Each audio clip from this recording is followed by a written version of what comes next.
हलफनामा देना होगा या देश से माफी मांगनी होगी। नमस्कार, मैं युधिष्ठिर उपाध्याय। वोट चोरी मामले पर कैसे बुरे फंस गए राहुल गांधी?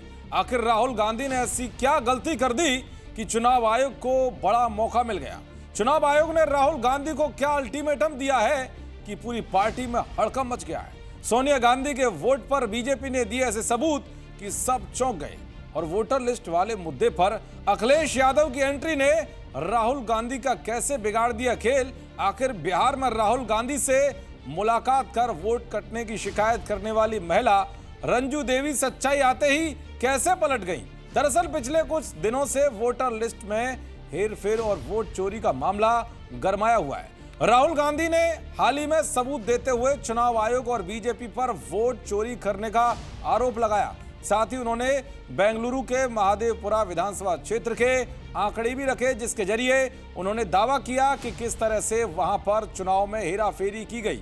जिसके बाद मुख्य चुनाव आयुक्त ज्ञानेश कुमार ने प्रेस कॉन्फ्रेंस कर नेता प्रतिपक्ष राहुल गांधी के सवालों का जवाब दिया। उन्होंने राहुल गांधी का नाम लिए बगैर कहा कि उन्होंने चुनाव आयोग और मतदाता सूची को लेकर जो आरोप लगाए हैं वो निराधार और झूठे हैं। ज्ञानेश कुमार ने राहुल गांधी को अल्टीमेटम देते हुए कहा कि अगर उनके पास अपने दावे का सबूत है तो उन्हें 7 दिन के भीतर शपथ पत्र यानी कि हल्फनामा देना होगा, नहीं तो उन्हें पूरे देश से माफी मांगनी होगी। अगर 7 दिन में हल्फनामा नहीं मिला तो इसका अर्थ यह है कि ये सारे आरोप निराधार हैं। साथ ही मुख्य चुनाव आयुक्त ने कहा कि वोटर के फोटो, नाम और पहचान सार्वजनिक करना गलत बात है, इसे सार्वजनिक नहीं करना चाहिए।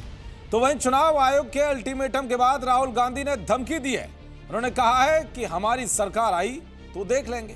तो वहीं इस मामले पर क्रेडिट लेने की भी होड़ मच गई है। खासकर अखिलेश यादव समेत सपा के कई नेता इस मुद्दे को पहले उठाने का क्रेडिट लेने की कोशिश कर रहे हैं। एक तरह से अखिलेश यादव ने यह कह दिया है कि सबसे पहले वोटर लिस्ट वाला मामला उन्होंने उठाया था, कांग्रेस तो इस मामले पर बाद में आई। सपा सांसद डिंपल यादव भी इस मुद्दे पर मुखर दिखाई दे रहे हैं, यानी कि यह मुद्दा अब नया मोड़ लेता हुआ दिखाई दे रहा है। इसी बीच बीजेपी ने कांग्रेस को घेरने के लिए एक ऐसा बम फोड़ दिया जिसने नई चर्चा शुरू कर दी। बीजेपी ने कांग्रेस नेता सोनिया गांधी पर गंभीर आरोप लगाते हुए दावा किया है कि उनका नाम उनके भारतीय नागरिक बनने से 3 साल पहले वोटर लिस्ट में शामिल था।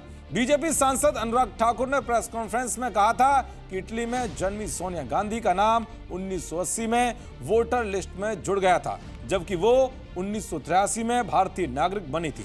बीजेपी के इस दावे में कितना दम है वो तो चुनाव आयोग ही बता पाएगा, लेकिन ये दावा जरूर गंभीर है। इसी बीच एक और ऐसी खबर सामने आई जिसने इस मुद्दे पर विपक्ष को ही उल्टा फंसा दिया, क्योंकि जो विपक्ष इस मुद्दे पर जिन वोटरों की शिकायत का सहारा लेकर बीजेपी और चुनाव आयोग को घेर रहा था, अब उनकी कहानी झूठी निकल रही है। ऐसा ही मामला सामने आया बिहार से।